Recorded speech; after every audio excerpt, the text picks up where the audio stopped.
Hey, Bill. Hey, how are you? Doing pretty good. Good. I didn't hear from you after I sent over the amendment. I was hoping that there wasn't going to be too many edits. I didn't make any edits. Good afternoon or good evening. Hey, Art.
Okay, can everybody hear me?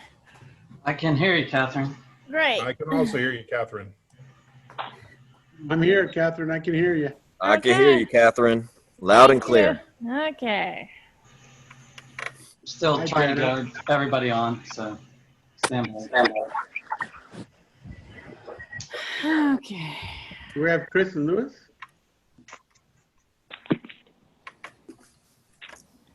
Chris Rocco, are you there?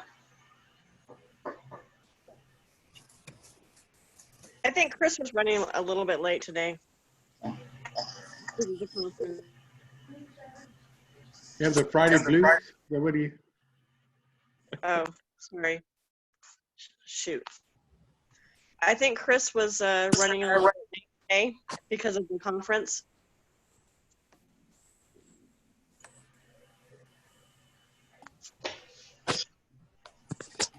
Could I ask who's calling in on 512-3000 or 300-8781? That's me, Bill. That's Linda Bob. All right. Linda.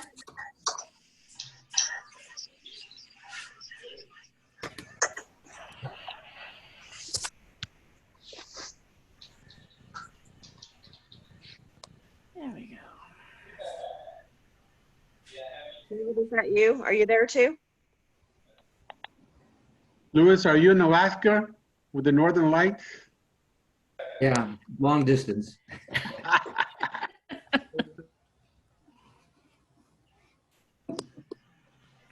I like when you have your regular background.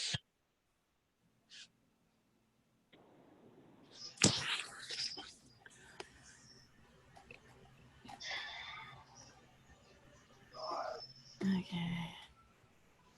Here and what is this? There we go. Chris, are you there? I am here. All right. Hold on. Okay.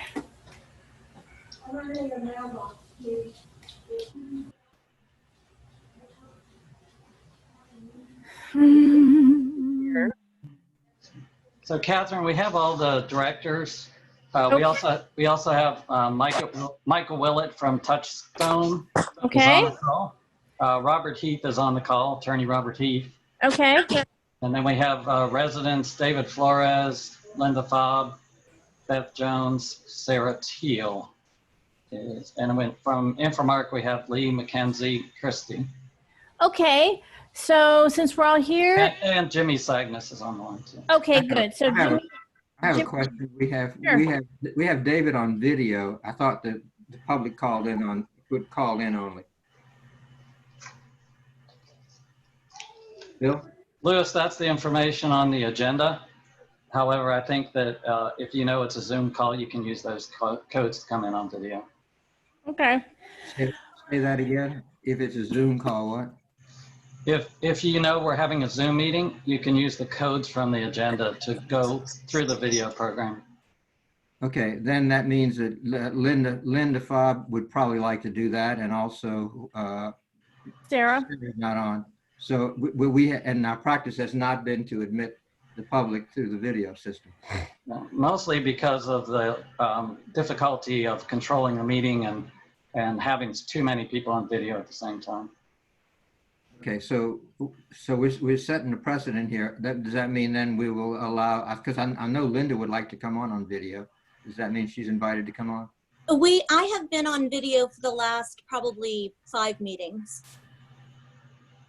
We This is haven't Sarah seen Teal. Yeah, but we haven't seen We you. haven't seen you. Yes, I'm watching you on video and I do not have my video turned on. Oh, okay. Okay. So I have been zooming into these meetings for a handful of times already. Okay. So, okay. I didn't realize that that's what was going on, where you were just choosing not to turn your video on. I thought you were just calling in. And I think, Louis, that's where the confusion is coming Yeah, from. because I've seen Sarah Teely's time, but she had her video off.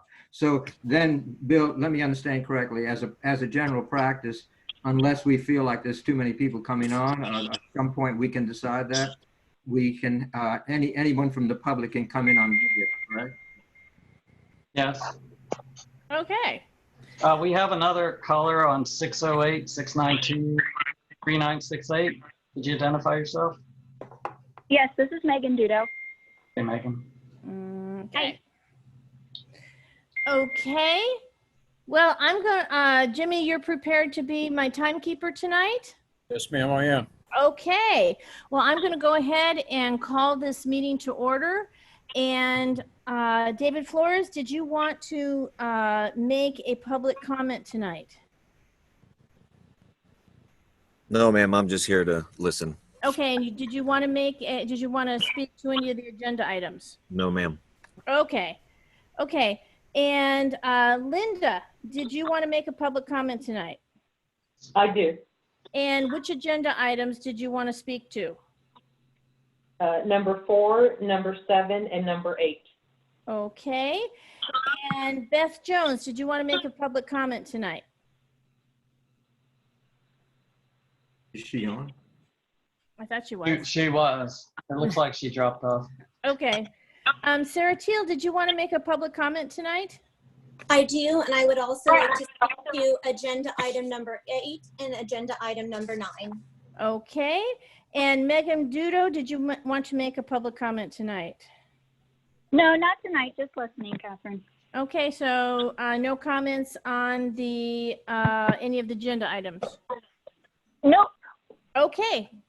Okay, so we're going to start with Linda Flores, and Linda, you have 2 minutes. That's Linda Fabre. I'm sorry. Linda Fabre, I'm so sorry.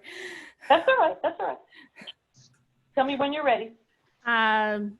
Say go, Jimmy. You're in time of the Go. program. Yeah. Go ahead.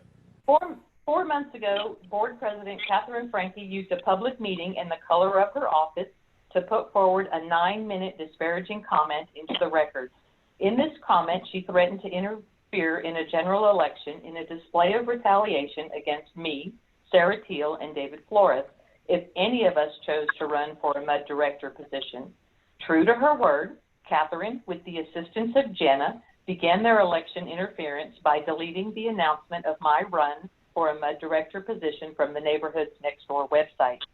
It has also come to my attention that Sage Management, a contractor paid with public funds, has been approaching neighbors that they have previously had deed-related interactions with to campaign for Megan Dudo and ask if they can place her signs in their yard. It is unclear if they were being paid by the district when they were doing this, but it is a very questionable practice and has the appearance of additional election interference. I mention this because no one on this board has stepped up to take action in this situation to date or intervened in the multiple other instances where Louis Zerbagon has made defamatory remarks and threats against me personally. All of these actions serve to undermine democracy and deserve to be called to account by any person who believes in full and fair elections. I wholeheartedly believe in democracy, and in effort to bring these beliefs to life in our neighborhood, I've applied for a place on the November ballot as a MUD board director. I want to bring honesty, integrity, and equitable treatment to every resident. I have 30+ years of experience in public service, and I know exactly what measures need to be taken in order to fix the problems that obviously exist. If you are a MUD resident who would like to know more details about how I plan to make positive changes in our neighborhood, you can visit my website at Facebook at Linda Fabre for WTC1 or your voice, WTCMUD1.org. Time. Okay, Linda, agenda item 4. Tonight, you will vote to amend the emergency order to allow the board to disconnect water service when an account is delinquent and when the usage by a customer indicates an apparent leak on the customer's side of the meter. A review of last month's general meeting video reveals there is only one family that has this problem. This family apparently doesn't have money to pay their water bill, now in excess of $2,000, and obviously can't afford a plumber to fix the probable leak in their system that is fueling this quickly rising bill. I would suggest that rather than move to shut off their water, that a more compassionate solution would be to hire a plumber, have the leak fixed, and add the cost to the existing bill and work out a payment plan with this family. This solution would give a struggling family a leg up and stop the hemorrhaging of water and the steeply growing water bill.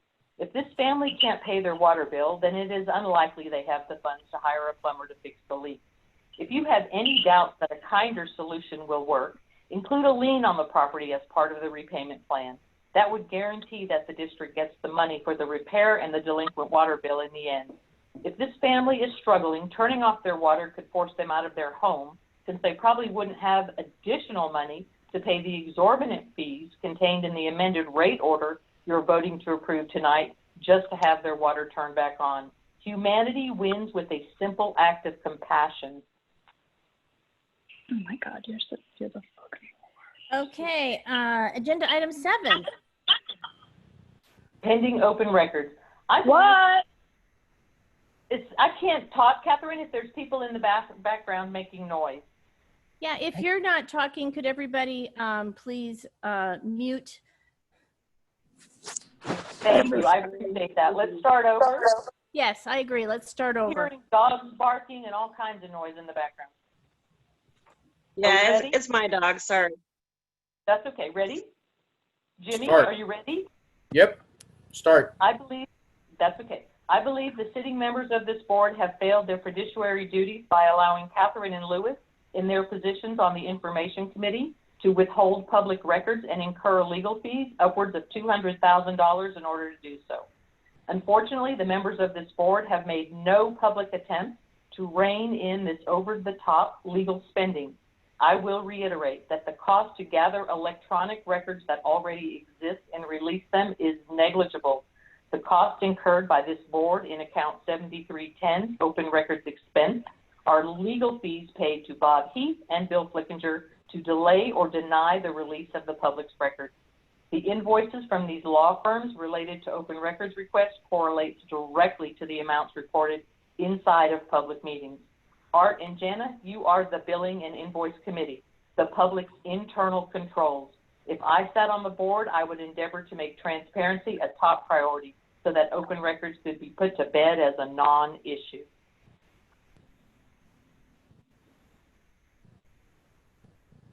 I'm ready for number 8. Okay, Catherine? thanks. Catherine? Catherine? Catherine, you're on mute. Can you hear me? Yeah, I'm sorry. I'm talking on mute. That's all right. Go ahead, number 8. Here we go. This agenda item relates to the cause of action my husband and I have brought against the MUD Board and the Anderson Mill West Neighborhood Association. I have asked Bill Flickinger to include a copy of the cause of action in the handouts published on the MUD's website in the interest of full transparency. I feel it's important that every resident see that we are asking a judge to protect the property rights of all residents in the MUD district from the overreach of the MUD board. We are seeking to protect every property owner in Anderson Mill West from being forced to abide by rulings and interpretations of a voluntary neighborhood association, that this MUD board has stood up to exert power over properties when the MUD board itself is constrained from doing so. We are asking a judge to decide whether or not the MUD district has the authority to give themselves more power and amend our deed using district rules. And as importantly, do they now or did they ever have the statutory right to cede power and authority to their very own voluntary neighborhood association, including the fabrication of an ACC? This MUD board and the Anderson Mill West Neighborhood Association have been given many, many opportunities to do the right thing, the honest thing, the law-abiding thing, and they have refused to do so at every turn. Now it is time for the courts to decide what property rights we get to claim as property owners. Thank you, Catherine, for your time. Okay. Sarah Teal, you have a public comment. I do. I see that agenda item number 8 pertains to Matt and Linda Fabre's suit that has been brought against the MUD District and the Voluntary Neighborhood Association to stand up for neighbors' property rights. I do hope the MUD publishes this suit so that all neighbors may have a clear understanding of its contents. It is published on the community forum for WTCMUD 1 on Facebook for anyone listening who is interested in its contents. As a person who lives in this neighborhood, I would like to extend my utmost gratitude to Matt and Linda for being willing to personally shoulder the financial burden of this suit to secure my family's property rights. It is my belief that the majority of neighbors do not understand what the lawsuit pertains to, so I'd like to break it down to the simplest of terms. Matt and Linda are asking a judge to look at how the MUD is enforcing deed restriction, whether the MUD should be allowed to use district rules to grant oversight power of our properties to the Voluntary Neighborhood Association, and whether the Voluntary Neighborhood Association and the ACC under their umbrella should be interpreting our deed and making decisions about improvement construction. Okay, agenda item 8. I would like to point out that when these questions regarding authority came up in the past, which formed the bulk of Matt and Linda's suit in agenda item 8, that there was a loud cry from the MUD and the Voluntary Neighborhood Association, particularly the then president, Megan Dudo, that the ACC must be in place to tell neighbors how to live on their property and build. Otherwise, there would be anarchy in our neighborhood. This is a false narrative. I believe it was broadcast in an effort to escape being held accountable for the blatant authoritarianism that has been wielded over the tiniest details of neighbors' property. This anarchy narrative also served to make neighbors feel fearful of any change in the existing system, for fear that chaos would rule in the absence of a strong hand of the MUD and the AMWNA. This narrative couldn't be farther from the truth. The fact is that whether the MUD board uses the water code as a means to deed enforcement, or whether the ACC or members of the neighborhood association pre-approved improvements and came up with new unsightly interpretations, our deed still stands. Getting rid of the MUD, ACC, and AMWNA oversight of our properties does not dispense with the deed. The deed is what we signed when we bought our home and is the legal and social contract we each agreed to. All of the oversight of the MUD board, the Voluntary Neighborhood Association, and the Architectural Control Committee could completely stop today, and each neighbor would still be held accountable for following the stipulations of that deed. Each deed has provisions written inside of it that allow for its enforcement by the other neighbors who also agreed to live by that concrete document.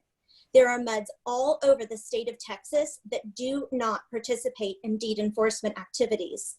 It is actually pretty simple. You read your deed and you follow it.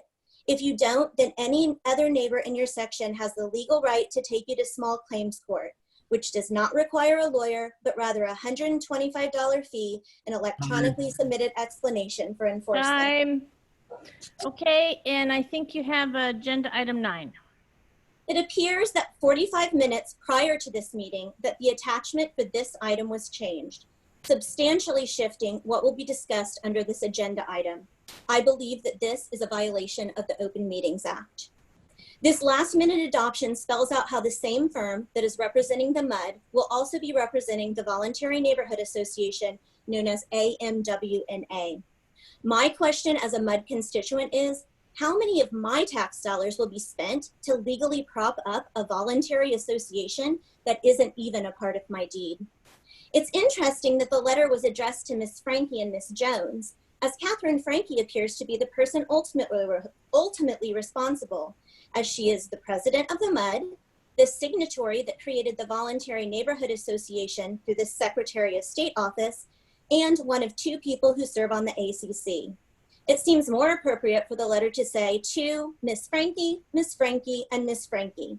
If this conflict of interest is not totally apparent by this time, you may be choosing to be willfully ignorant.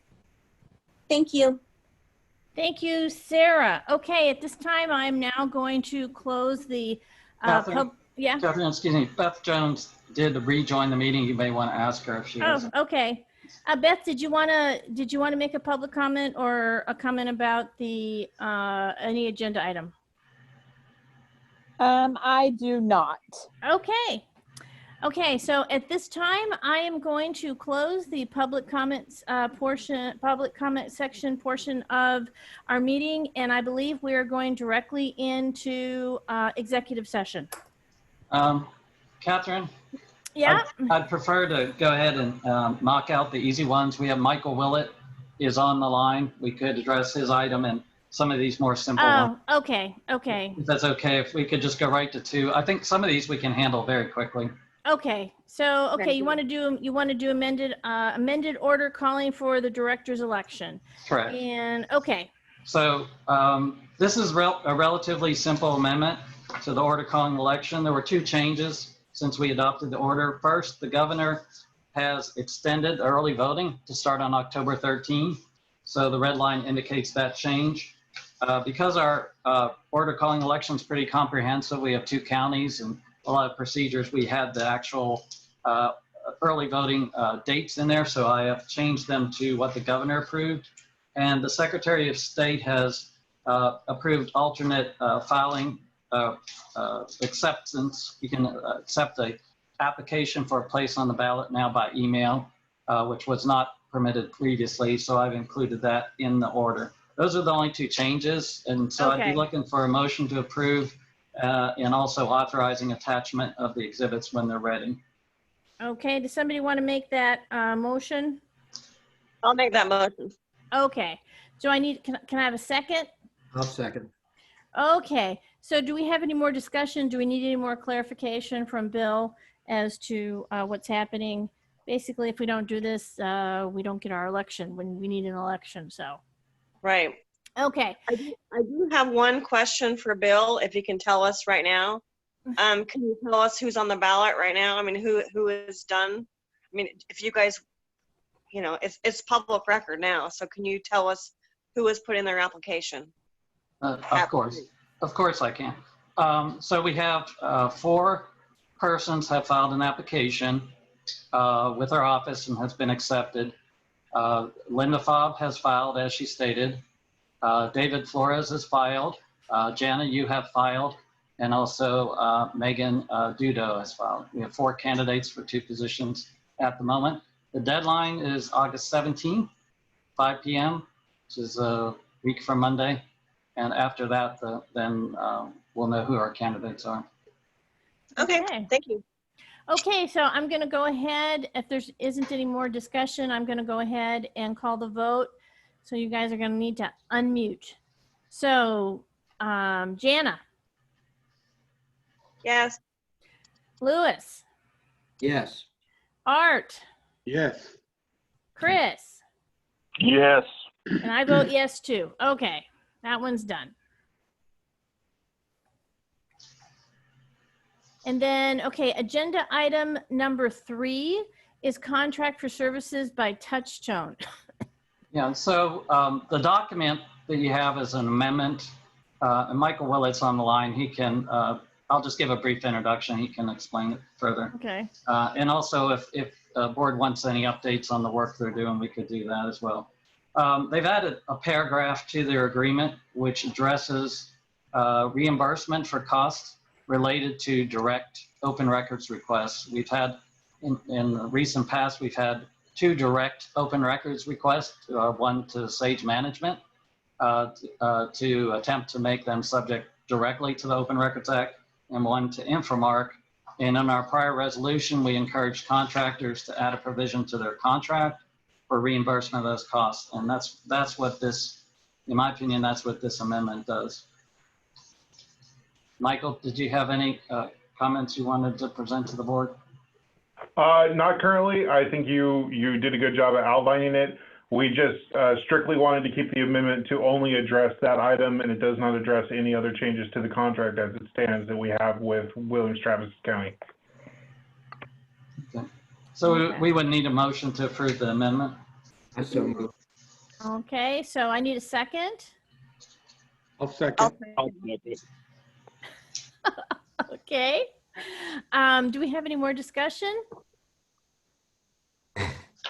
Okay, I'm going to go ahead and call the vote. Art, Yes.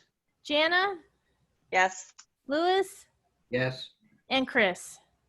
Yes. And I vote yes too. Okay. Michael and the committee, did you have anything else you wanted to discuss regarding the Touchstone work that's ongoing? This is Michael with Touchstone. We're just about done with the question or with the work that has been given us. We're submitting another link for the 2 items updated to the committee. We should have had that today, but I think with ADWVD we got a little behind, so I will have that out to the committee on Monday. Jana, I wanted to address the emails sent. Yes, absolutely. The website will be reactive and responsive for all browsers and mobile devices. It'll be mobile optimized. I didn't get a chance to address those via email today. But we have no action items, obviously, and we're not on the agenda to pass any action items. So if you have any further questions for Touchstone, we'll field them. But I think we're good to go, and the committee has been very helpful so far. Okay, great, thanks. Okay. Right. Agenda item 4, amended temporary emergency order delegating authority. Okay. So the red line in the packet only changes section 3. And Catherine, you're aware of it, and the Infomark people are aware of it. We do have a situation where one customer is using excessive amount of water. It does appear they have some sort of leak. I know that multiple attempts have been made to contact the owner to attempt to address it. And you and I, Catherine, we discussed whether under the current moratorium, this customer could be terminated for non-payment and also for the leak. So this amendment to the emergency order would give Catherine the authorization to address these types of situations. As the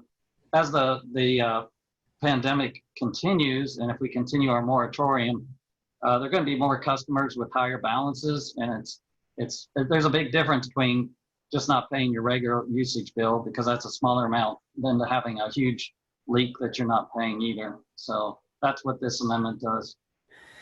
Okay, so does anybody have any comments that they want to make about this? Yeah, I'd like to hear from, I think we have some of the Infomark people online, and I believe that contrary to some of the allegations made by some of the public comments, can the Infomark people discuss what we've done, or perhaps Jimmy Sagnas, relative to trying to contact these people and our inability to do so?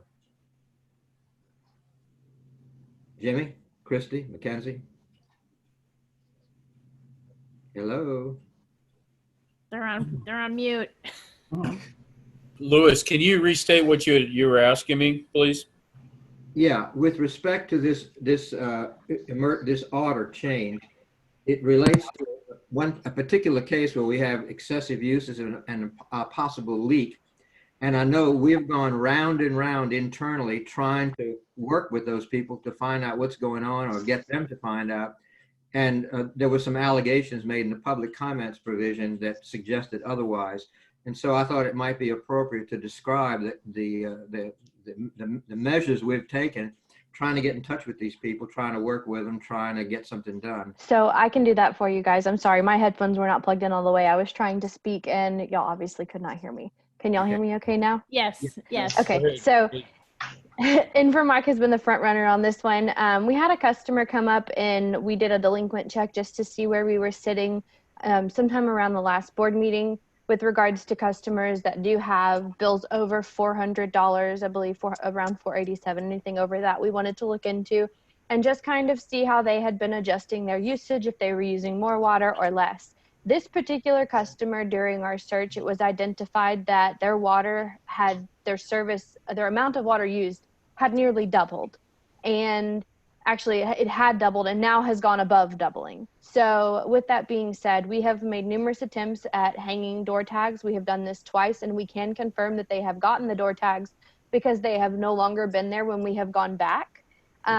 We have also tried to call them on the numbers that we have on the account. One number has been disabled and the other, I believe, does not go through. And then we have also sent multiple emails as well, asking them to reach out to us to allow us to help them set them up on a payment plan. Alongside of all of that, we also performed a leak check, which, yes, it happens during the day. And if you run an irrigation system at night and there's a leak with your irrigation system, it will not identify that.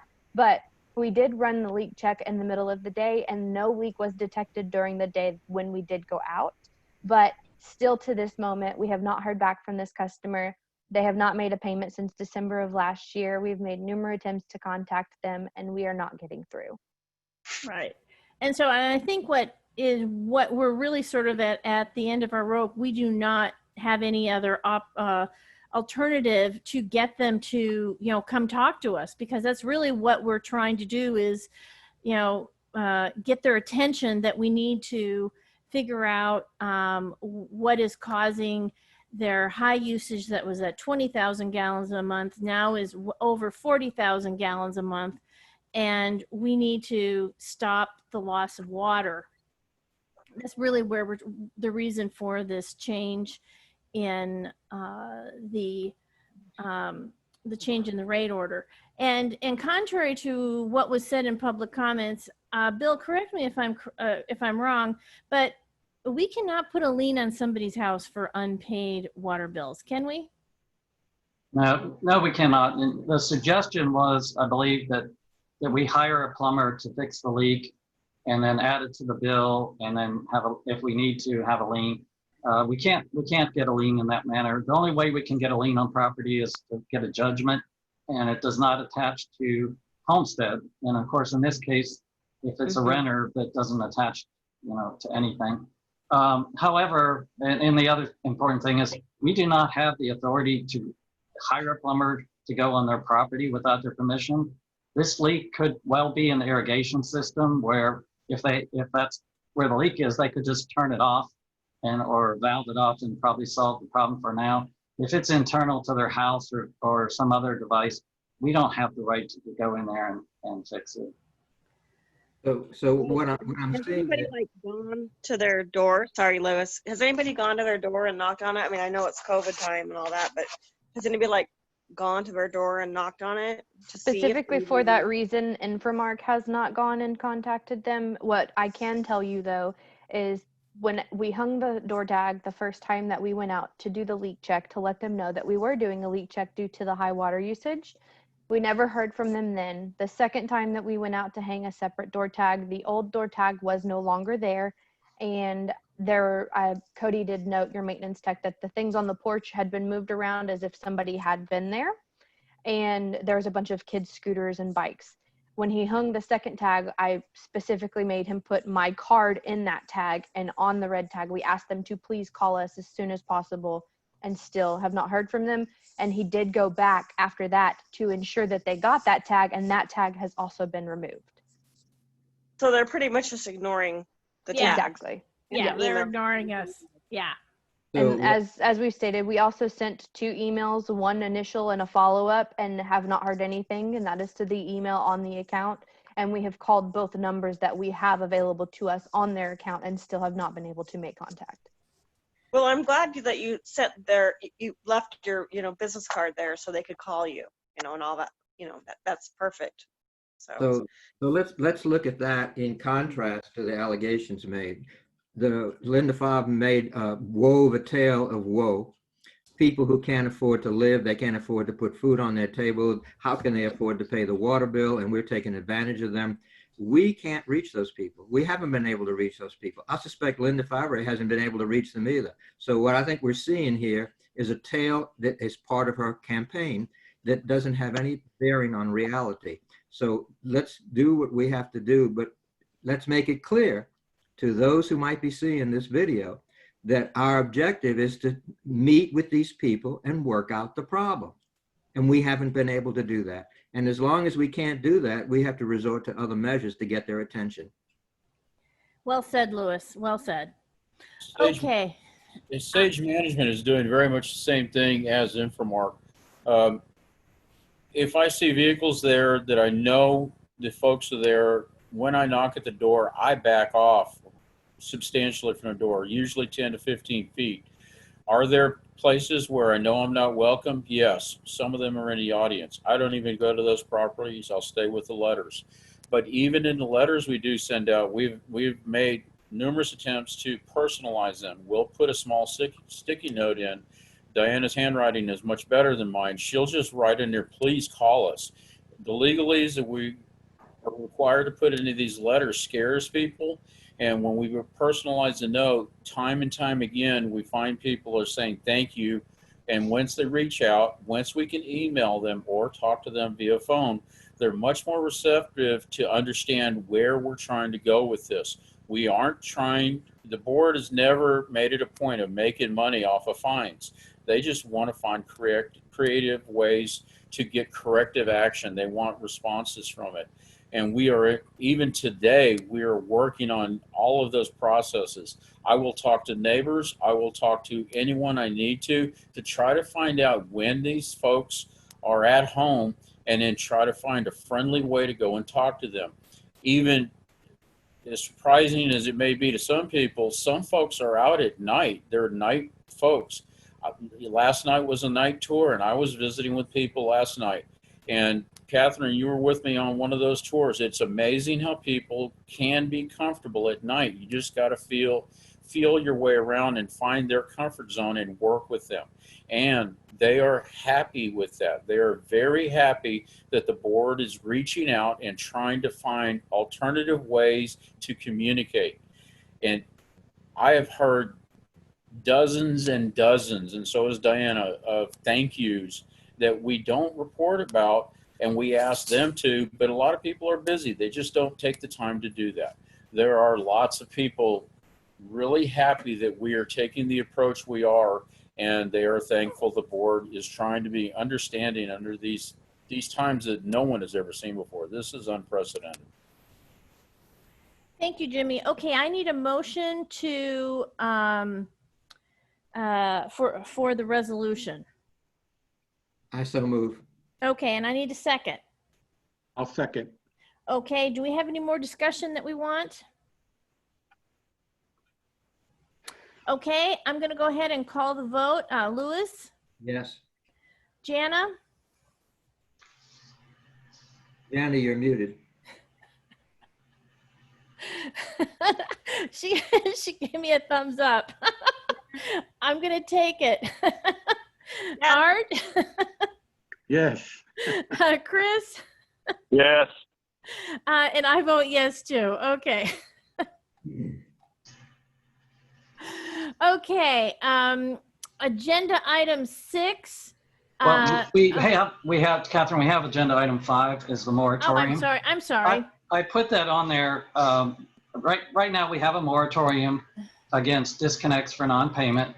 Now that we approved the amended temporary order, it does give you some authority beyond the general moratorium. Now we have that. So Okay. I didn't know if any other discussion regarding the moratorium was warranted at this time, but that's why I put it on. Okay. Okay. So the moratorium.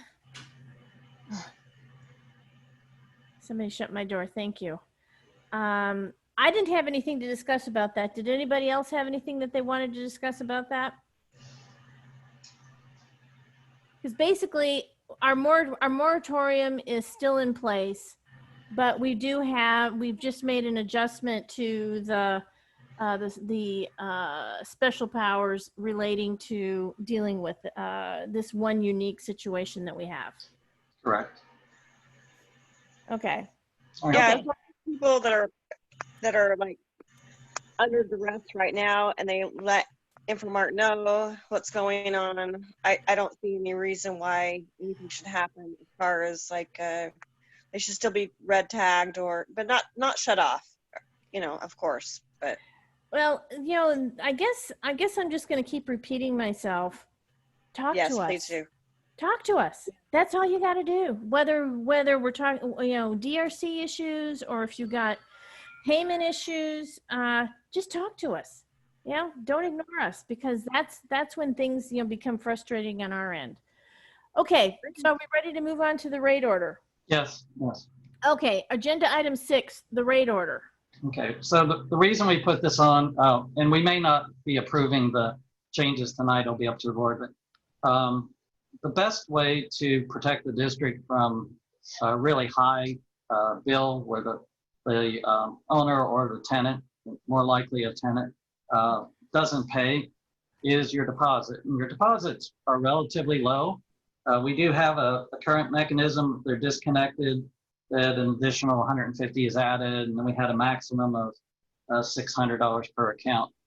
We're in a moratorium now where a lot of the accounts are growing, the past dues are growing, so it's a little more important. So what I did is I went into the rate order on page 5, and I altered the security deposits as a kind of an example of what you could do. If we determine that historically we've had more problems with renters than homeowners on paying their accounts and leaving accounts unpaid, then we have the ability to have a separate amount for renters. And we've had a historical problem with some of the fourplexes in the district. These fourplexes have 1 meter for multiple units, and at least one of the landlords has been repeatedly delinquent in paying, which forces us to cut off water to all the residents. And so for multifamily residential served by 1 meter, you could have a different deposit. Now these won't apply until they, you know, have a new service application or they get disconnected. But what I wrote up was a relatively aggressive new deposit policy and amounts. And so I wanted to lay that out for you because we're entering this period of time where it may be more important. And this is one of the ways we can protect the district from loss of revenue. Okay, so I'm looking at number 4, where you're talking about the security deposits are organized by meter size. So I don't know what my meter size is. You know, I'm just in a single family home, which the most of us are. So what am I in? You'll likely be 5/8. Okay. Residential meters are in any district are 5/8 3/4 unless you requested a large meter for irrigation. Mackenzie or Christy might know in your district, but I think they're probably virtually all 5/8 meters. Okay. That's correct. Okay, so then I'm a little confused. I'm looking at it. I've got 5/8, 3/4, and then it goes $150, and I'm assuming that actually belongs someplace else. Just ignore that. That's a stray 150. That is going to be a deletion. Okay. Well, does it go with the previous line? Is that where it goes, or is it just needs to be struck out? It would have gone with the 3/4. It slipped out of the 3/4, but it would be deleted. Okay. So I talked about this a couple of meetings ago, and I want to thank Bill for following up, because we've had a number of different conversations about some of the issues that we've had. I was really concerned about the whole issue with the fourplexes, because that has been a problem.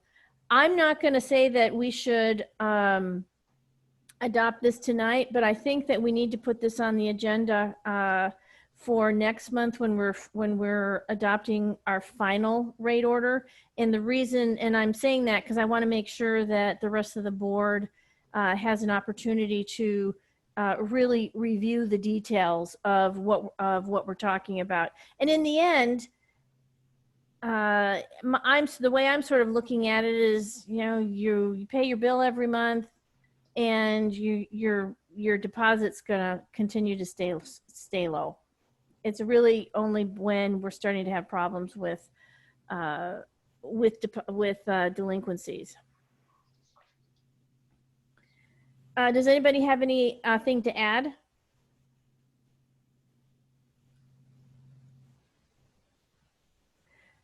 Bill, Louis, you're talking on mute. Yeah, if we're not going to take action on this one, then we can just move on, right? Okay. Right. I wasn't going to ask for a call for a vote, but I really feel that this is something that we need to seriously consider and make it part of the adoption of our final rate order in the next board meeting. So make sure it's on the next agenda item then, Bill. Yeah, but Okay. it's always on the regular agenda. Okay. Okay, and did anybody else have anything else that they wanted to talk about as it relates to this agenda item? Okay. Agenda item 7, pending. So, okay, Catherine. Okay. So this is the point where I'll suggest we go into executive session. Oh, okay. Now, because we need to go in executive session for 7, 8, and 9. Okay. You should have, do you have the announcement? Yep, I've got it right here. Don't read it yet, because I want to explain what we're going to do. We have not gone into executive session since March, when we had actual in-person meetings. So this will be the first time. And hopefully the technology will live up to what I'm planning to do. As far as the residents on this meeting, or any other person that wishes to stay on this meeting will not be ended at this time. We are going to have the directors and Robert Heath that's going to leave this meeting for executive session. I will send all the directors and Bob an email invite to go to the executive session as soon as I get over to the other desk here. So you're going to get another meeting with different codes. It's going to be the executive session. After the executive session, you're going to need to come back to this meeting. So if you have any hiccups or anything, you need to call me and we'll guide you through it. And like I said, anyone that wants to, perfectly welcome to stay on this meeting until we come back into open session. We will be coming back after the closed session. I just can't tell you exactly when. And Jimmy, there's no need for you to wait for that. And I don't think any of the Infomark people need to wait. Lee, what I can do is fill you in on whatever action was taken at the end of the meeting, so you can fill in the minutes. And of course, Michael Willett, you don't have any reason to come back because we won't be considering your item. And so with that explanation, Catherine, why don't you go ahead and read the announcement for items 7, 8, and 9. Okay. Okay, and just before I do that, I just want to seek clarification. The board members need to actually physically leave this Zoom meeting and start another one, and then we will come back, re-enter this room again, so to speak. Correct. Okay. Make sure that you're leaving this meeting. It's not really physically, but yes, right. Electronically. Yes. Leave this meeting and then enter the other one, and then you'll need to come back after. Okay, here we go. The Board of Directors will now go into closed session for consultation with the district attorneys pursuant to section 551.071 of the Attorney's Government Code regarding agenda items 7, 8, and 9. No action can be taken during the closed session. All right, be looking for the email invite. Okay, see you soon. Okay, thanks. Thank you, everyone. I'll be dropping off. This is Michael from Touchstone. Thanks, Michael.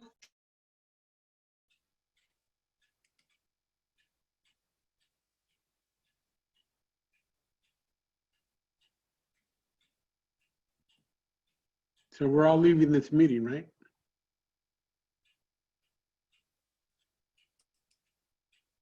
Correct, Art. Y'all will need to leave the meeting Okay. entirely and join Bye. another. Bye. Bye. Just went to read.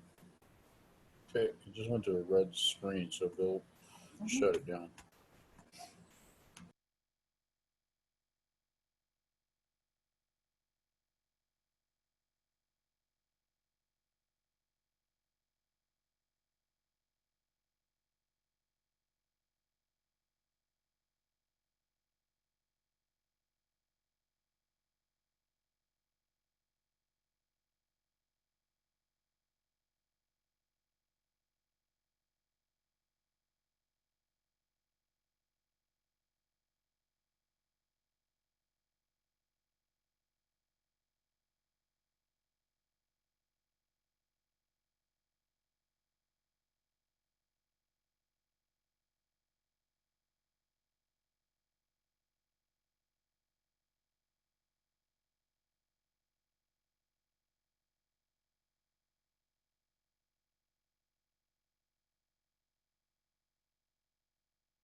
Hey, I'm back. Yeah, for the residents that are still on the line, the board is now coming back. It'll take a minute or so for us to come back, and then we'll go back into open session. Catherine, do you have the announcement? Yeah, let me get it back up on my other computer. Don't read it yet. I'll have to start the recording. I have to find it. There we go.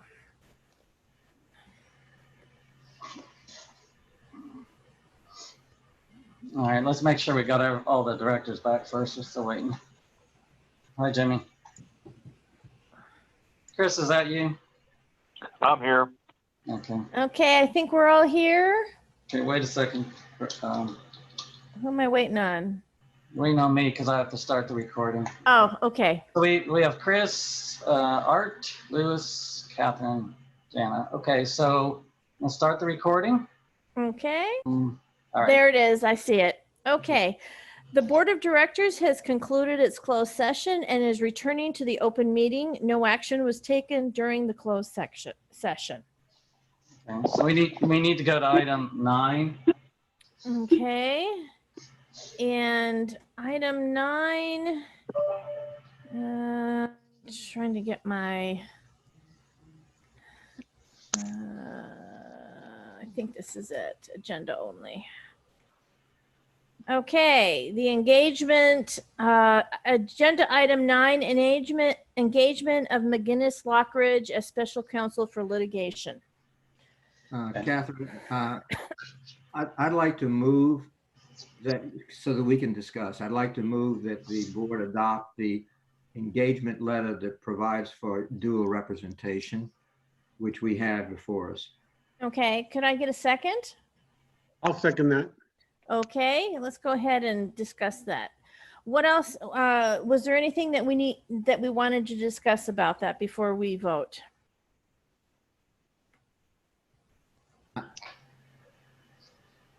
Chris, did you have anything? Well, we're voting for 2 letters, right? 2 engagement letters, correct? Or just one? There are 2 engagement letters. One of them is to the MUD, and the other is to both the MUD and to the Anderson Mill West Neighborhood Association. Okay. Right. All right. And that's the one you're proposing. Yes, Yeah. we're proposing to seek the dual engagement representation. Okay. I think they refer to it as joint engagement agreement. Okay. And I'd That like to Bill? I'd like to point out that under the provisions of the engagement letter, if there appear any conflicts between the parties, the attorney has the authority to decide to represent only the MUD and not the neighborhood association, and the neighborhood association agrees to abide by those provisions. Yes. Okay. Good to know. Okay, so do we have anything else that we want to discuss? Not me. Okay, well, I'm going to go ahead and call the vote then. Lewis, Yes. Art, Yes. Jana, Yes. Chris. Yes. And I vote yes too. Somebody My else dog said there votes too. yes. Okay. Okay, so agenda item 10, adjournment. I need somebody to make a motion to adjourn the meeting. I'll make it. Okay, do I have a second? I'll second. I'll All in second. favor? Aye. Aye. Bye. Okay. Have a good weekend. Have a good weekend. Hey, I'm off to Minnesota and I'm going to be off grid. So, All Okay. right. Have a good trip. yeah. Minnesota. Yeah, I'm going to Minnesota. Have fun. Thanks, everybody. Bye. Safe trip. Okay. You too. Good night.